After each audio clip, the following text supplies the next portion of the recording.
the New River Valley Passenger Rail Station Authority. Kevin? Hey, good morning, everybody. Can you hear me okay? Yes, we can. Thank you, Kevin. Oh, fantastic. Very good. So yes, the New River Valley Passenger Rail Station Authority held their first meeting on September 28th. And I want to take just a few minutes and make sure the larger stakeholder group is aware of some key items. First, who the board members are representing the project across the region, and some actions that the authority has taken so far, and then what's coming up for that group. So yeah, their first meeting on September 28th, board member representation. I'll read through this list so everybody's aware of names. There are 2 representatives for each member.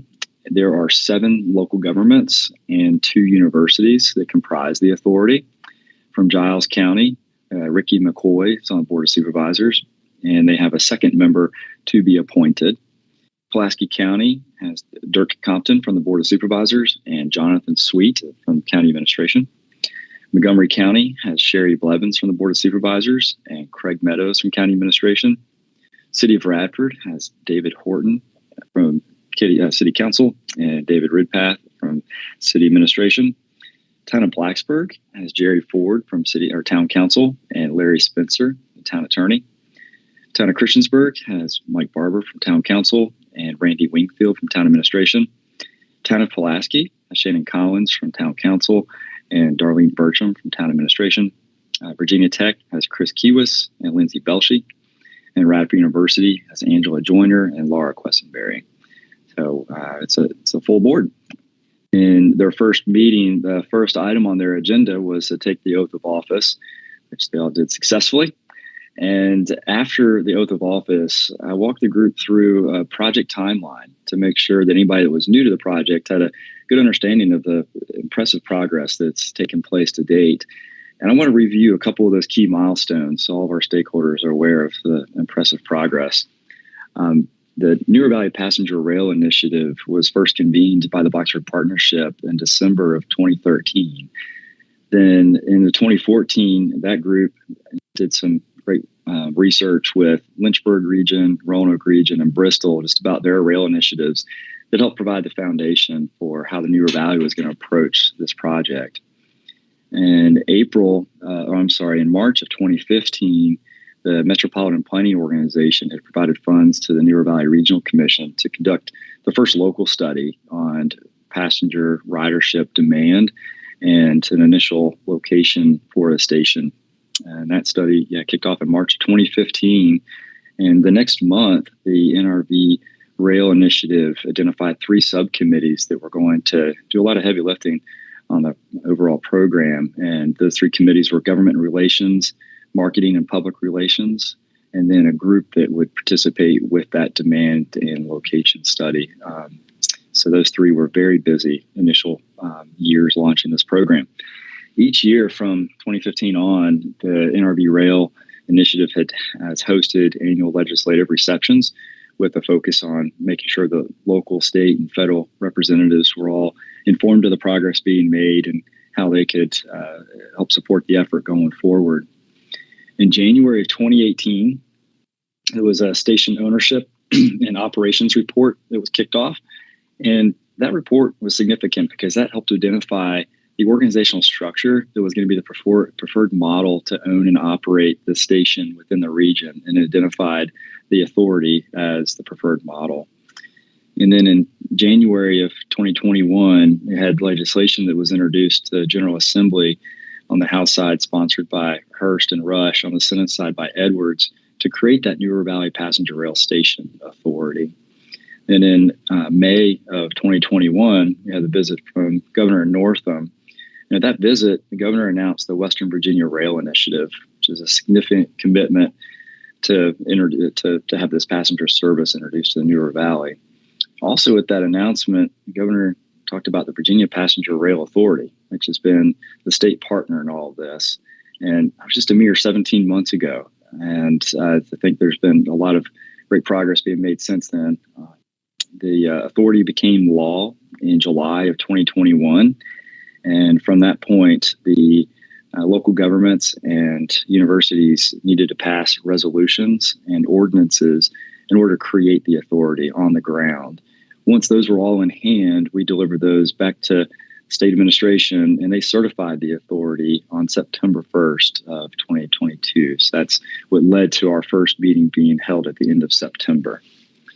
So what's next with the authority? It's a lot of foundational pieces in getting the organization set. We are looking to hold our next meeting in late November. And as a part of our last meeting, we had an exercise of building the work program from scratch for what this authority needs to do. And the first item of business for that group will be appointing staffing as well as legal representation to support the authority.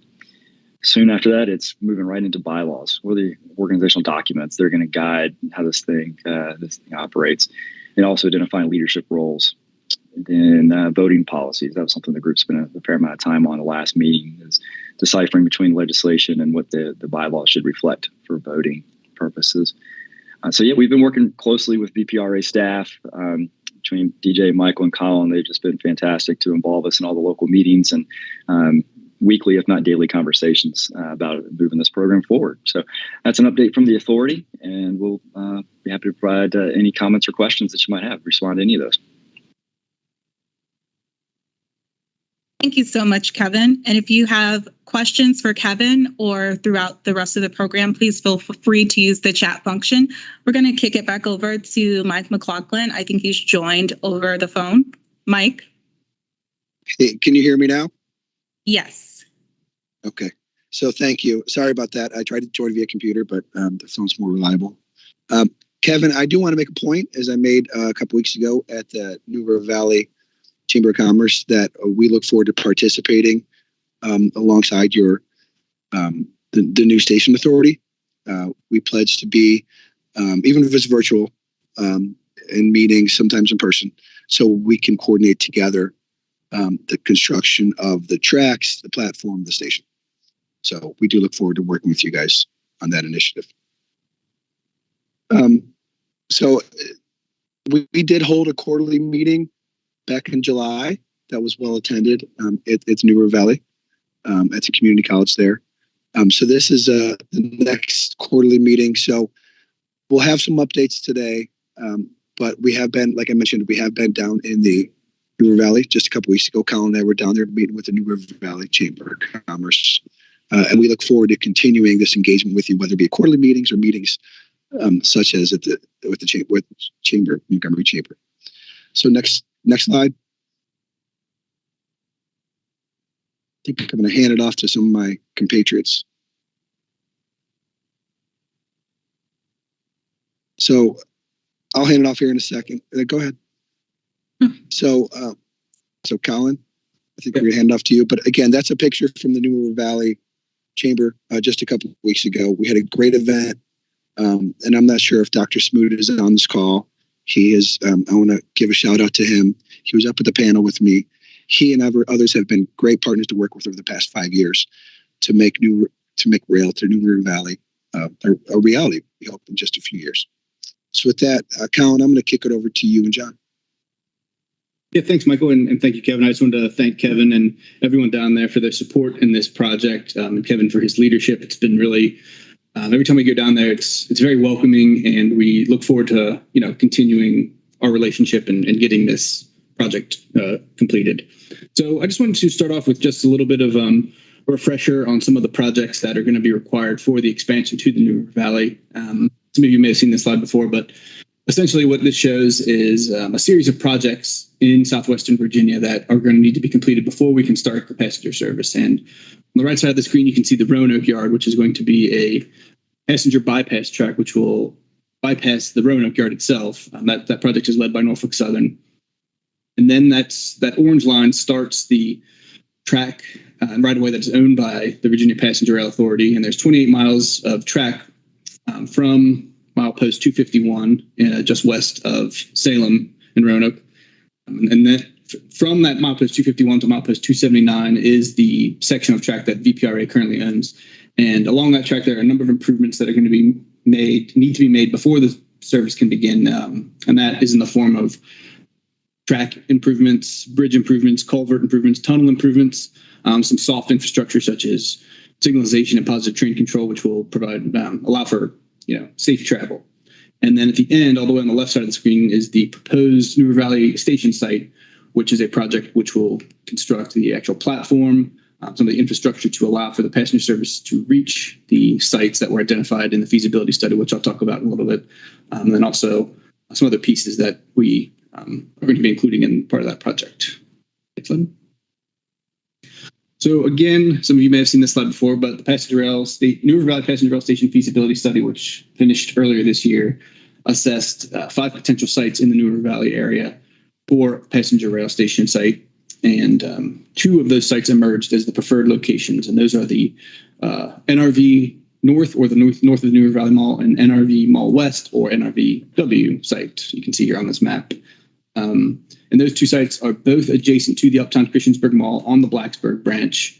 And then the feasibility study also identified a potential for a hybrid station site, which will take some of the least impactful elements from each of the NRVN and NRV West sites to combine them and make a hybrid site that is least impactful. And I'll talk about that in some of the next slides. So with every project, there are challenges. And both of the sites that were identified in the feasibility study identified a few challenges for each site. And fortunately, these challenges are what we know. We know some of the challenges at this point. And what this slide shows you is the New River Valley West site. You can see Uptown Christiansburg Mall there at the bottom of the screen. So this site is across the parking lot west of the station, or of the mall. And some of the challenges here are you can see that green line that runs kind of left to right across the graphic is the platform, the proposed platform. And that's not on a straight track. Typically, a tangent track is required for safe boarding and alighting for passengers. So that's one challenge. There's a stream that runs through this area kind of just west of the track and crosses under it at one point. Anytime we're going to be doing any kind of construction there are some impacts that can be expected. So we will have to account for some of those and reduce, additional, negative impacts. And then the temporary trail impacts. Well, this station site, both station sites actually, will kind of be in the same area as the Huckleberry Trail.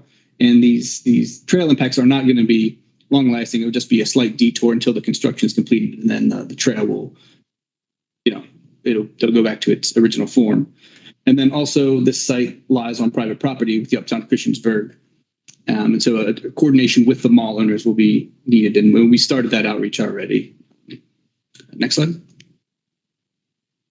So the NRV North site, which is kind of in that green space just north of the parking lot of the Uptown Christiansburg Mall. With this site, some of the challenges that we're aware of currently are the potential cultural and historic resources in the area. The feasibility study identified a few resources, cultural and historic, archaeological resources in the area that we would like to avoid disrupting it at all costs, or potentially minimizing as much as we can. Again, with the stream impacts, the stream runs parallel to the Blacksburg branch for most of the way, so there are some potential impacts there. And then the trail, again, will, temporary detours may be needed during the construction.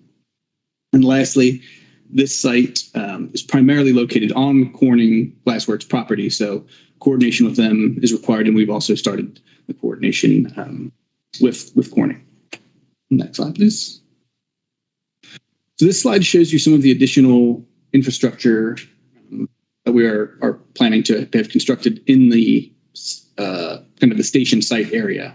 And what this is, the graphic there in the middle of the screen, is a kind of an overhead bird's eye view looking southeast over the area. You can see at the top right, there's the proposed New River Valley Station locations where the mall is. So 2 of the additional pieces of infrastructure that we're going to be constructing to access and support the New River Valley Station are the Amtrak servicing facility. So this site will be the terminus or origin of the route, depending on how you look at it. And in order to kind of lay the trains overnight and then clean them and do routine maintenance, we're going to have to construct a servicing facility to store the tracks overnight. We have not identified a site in that, but in the next round, of environmental review and preliminary design, we will identify the most feasible, least impactful site.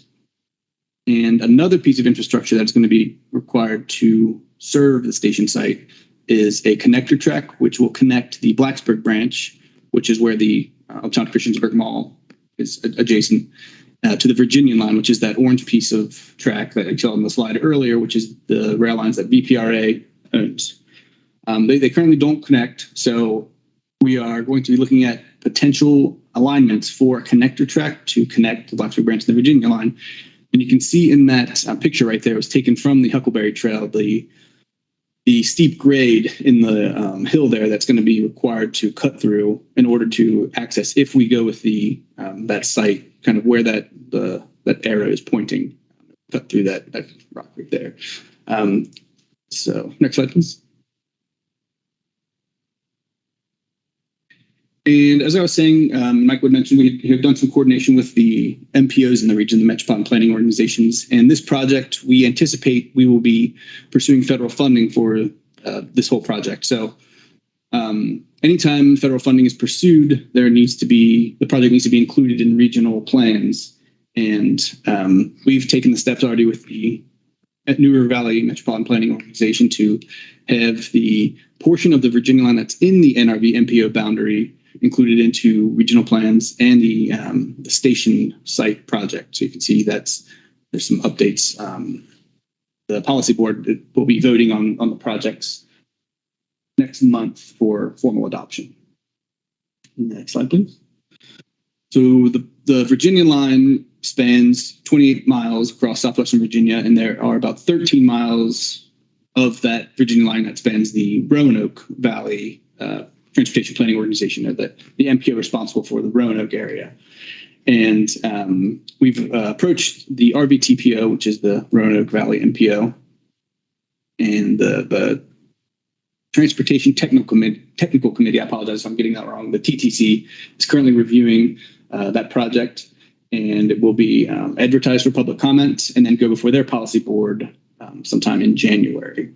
And at that point, it will be included in the plan officially. So what we have going on right now, we have two separate procurements out right now. One is for the NRV passenger rail station project, which includes the station site, the platform area, the Amtrak labor facility, and connector track. And further environmental review and preliminary design is kind of the goal of that task order. And there is an option, if federal funding is awarded in that task order, to have the consultant provide a NEPA class of action request to the federal grant funding agency, most likely the Federal Railroad Administration. And that we hope to have that contract executed and an NTP issued, a notice to proceed issued by the beginning of November, the end of this month. And that contract length is 9 to 12 months, 9 months with an optional 12 months for any NEPA class of action. And then the Virginia line improvements preliminary design task order is an engineering consultant task order that we have out, which will bring the Virginia line up to and do some preliminary engineering plans for the safety improvements on the Virginia line. And that contract is expected to last 9 months, and we hope to have a contract signed by the beginning of December. Next slide, please. So this schedule shows the anticipated schedule for the Virginia line improvements, which is that 28 miles that's going to require safety improvements and infrastructure improvements.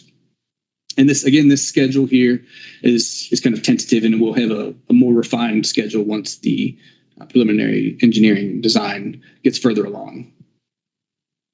Next slide. This schedule shows the anticipated timeline for the New River Valley Station site, where we will hope to have we're shooting to have the platform and canopy opening by the summer of 2026. And I think many of you see the slide. This has been presented last time, and that's the presentation. So if there are any questions at this time, we are happy to take them. Please feel free to use the chat function to ask any questions you have. I believe you also can raise your hand and we can unmute you.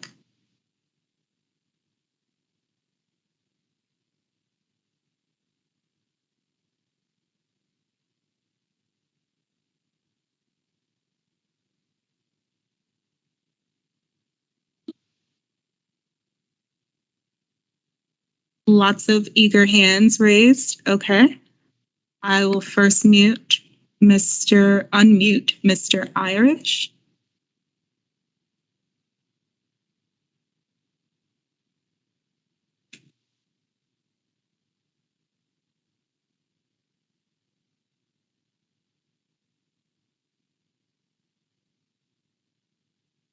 Okay, Mr. Irish, you should be able to unmute yourself now.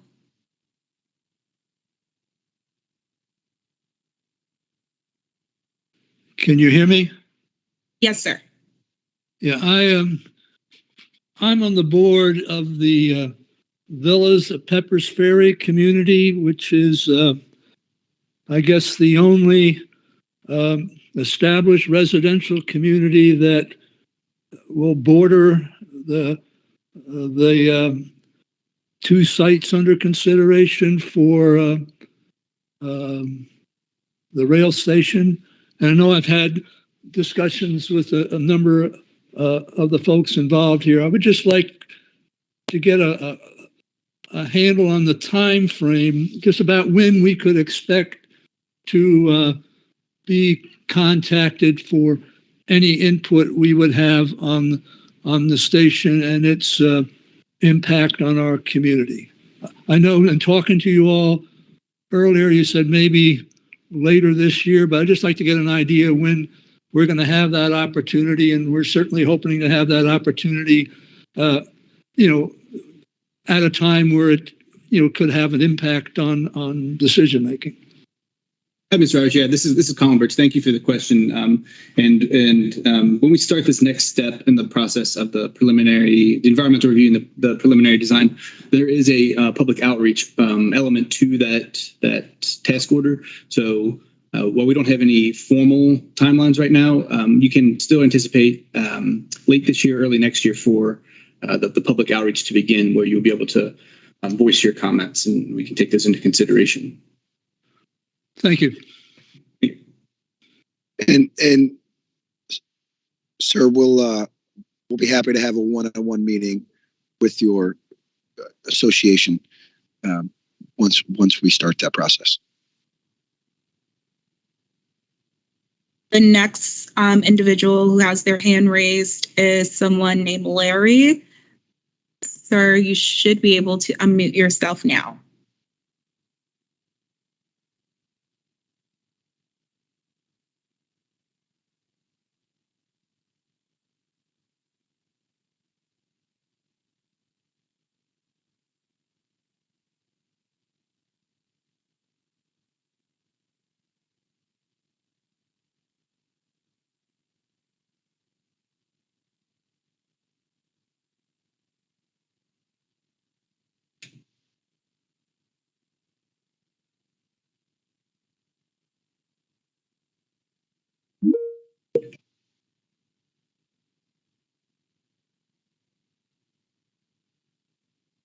Looks like we may have lost Larry.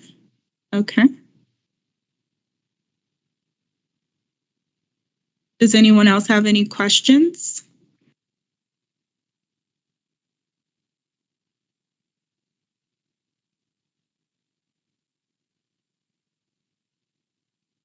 Jerica, were those the only two hands raised?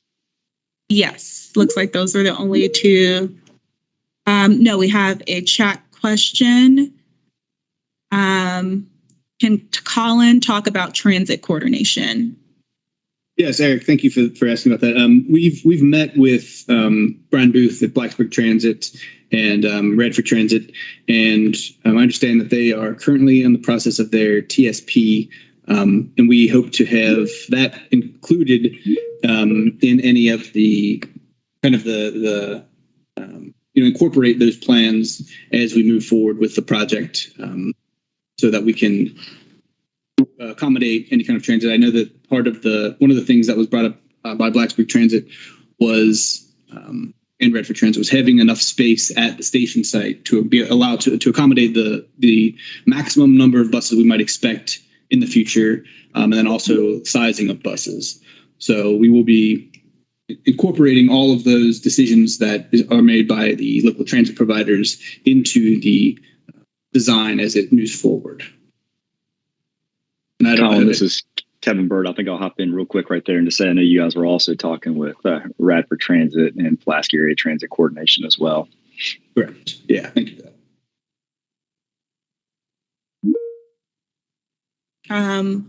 Follow-up question from Elizabeth Lohman.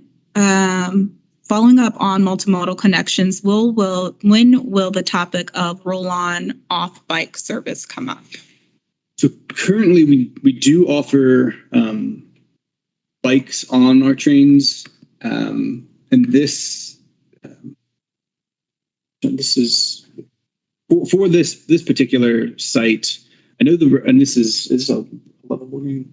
Oh, okay. So this, the roll-on is kind of like Virginia really has one level boarding platform in the state, and that's in Roanoke. So kind of roll on, roll off is maybe a misnomer where you'll be able to roll it, but you have to maybe bring it up the steps with the help of the Amtrak staff. But we currently do allow bikes on the Amtrak trains in Virginia. But Colin, won't the New River Valley station be a high-level platform? That, you're right, Michael. It will be a high-level platform. So when it's constructed, people can roll their bikes on easier. They can get them on at any station in Virginia. Might need a little help, but to answer the person's question, the high-level platform make it easy to roll bikes on and off. And there'll be Amtrak has new train sets coming, new seamless train sets coming that they'll have hopefully enhanced amenities for bikes.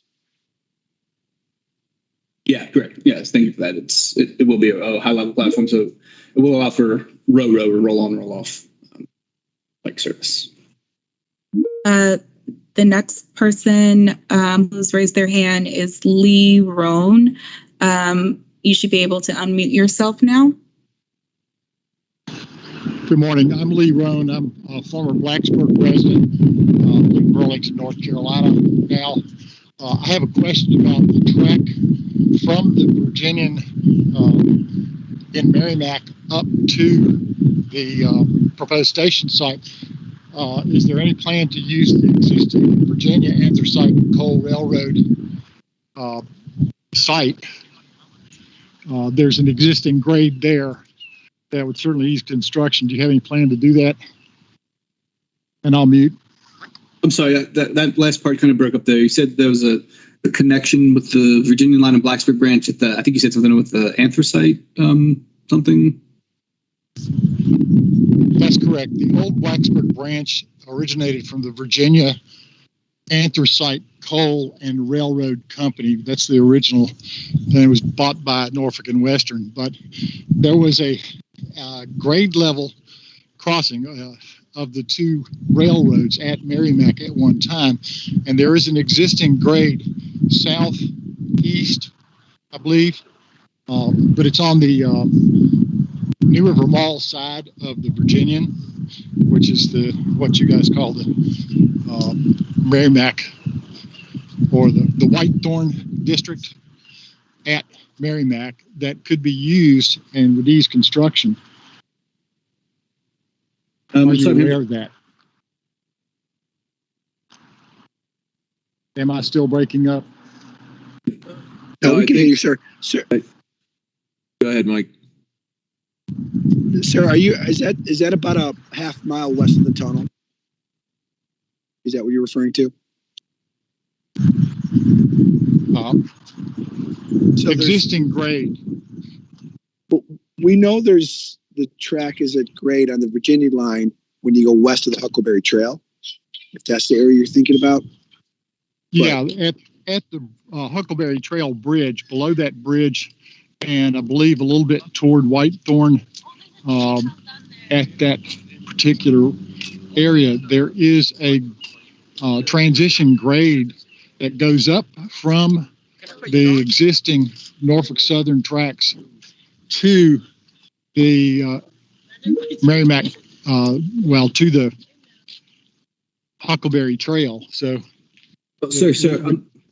Sorry, this is Colin. Yes. Are you talking about where the Merrimack station site was originally located?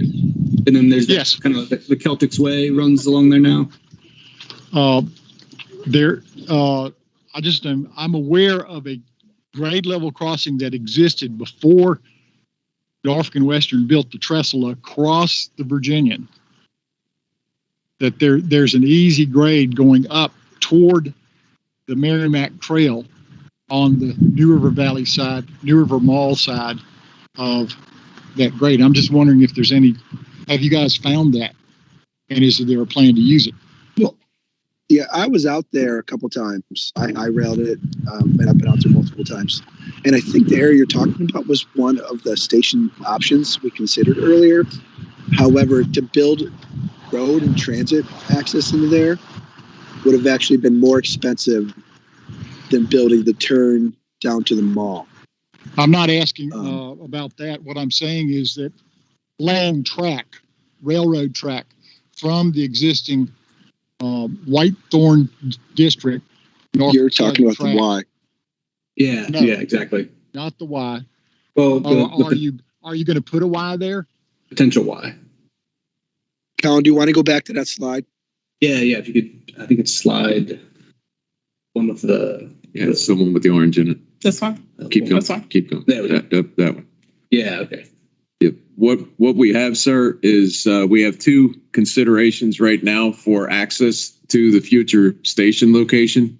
And the one, as is shown in the picture that's up here, actually would cut through the fairly steep hill that would be required to get us to the elevation and position and alignment with the Blacksburg branch. That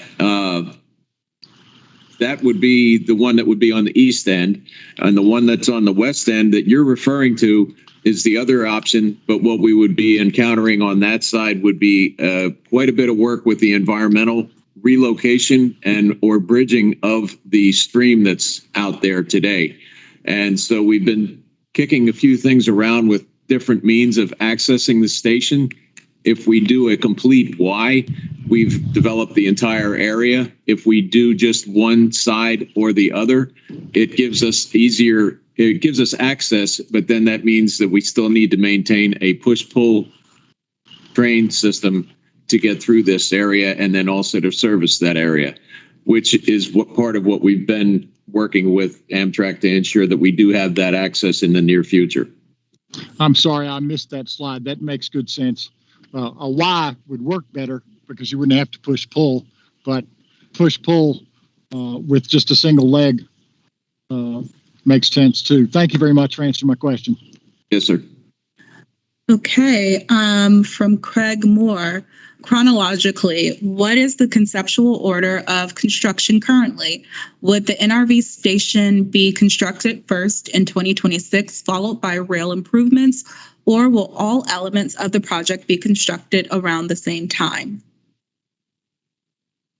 For access for the transit to get to the future station location, our efforts would be to combine both of those to where we would increase and improve the existing rail line and then get through, as we've said earlier, one or the other of these methods to cut and build between Blacksburg branch line and the Virginian line. So with those two in mind, that exercise will take quite a bit of time. And in parallel with that, we would expect that the station would be well underway, and it's a potential that those could align. We are working those features out as we continue to develop the alignment considerations here, as I said earlier, relative to the environmental issues and also utilities and other features out there along with properties adjacent to this. We're trying to be very sensitive to everything in this area and still support the effort to get this constructed in time. Related, Marion and Gary Silverman asked, completion was initially targeted for an earlier time frame in 2025. Any hope of going back to that time frame? I really wouldn't be able to commit to any time frame. We are in the early phases of this to get through all of the requirements to align ourselves with the intent of this design and then ultimately the service that is requested. 2025 is approaching us pretty quickly. We're working to do everything we can to move this forward as quickly as we can. We hope to be able to put some more information in front of everyone in the future presentations that shows how this actually will be playing out. A lot of that will be relative to the design, but also to our contracting efforts to get someone secured to do all of this work for us. Thank you, John. Any further questions? Am I missing hands? So Larry Hanker was trying to get back on. There's a follow-up from Craig Moore. Are you considering multiple contractors working simultaneously, or rather have one contractor team complete all the work? Go ahead, Colin. Yeah, thank you for that, Craig. So currently there are two separate projects, and we are going out to our bench consultants for these right now. And currently they are two separate, but that doesn't necessarily mean that the contractors will be separate. We haven't decided that we haven't had a consensus meeting and scored all the proposals yet. We hope to have that wrapped up soon. But I guess the answer is we are considering multiple contracts, but we're also considering one contractor. It depends on who has the best approach and can meet the objectives of each of the tasks. And Larry, if you still would like to have your question answered, you could use the chat function. Unfortunately, the webinar only allows me to enable you to unmute yourself, but not actually unmute you. So if you would like to ask your question, you can ask it in the chat.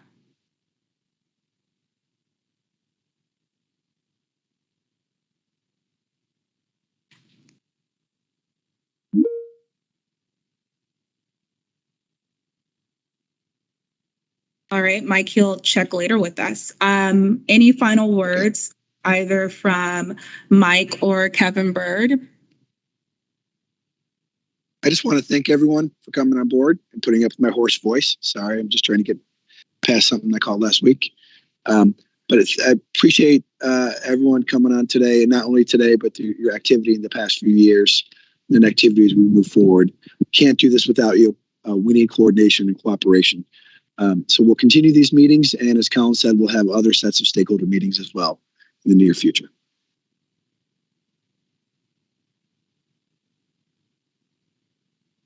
Thank you all. This concludes our meeting this morning. Please feel free to follow up.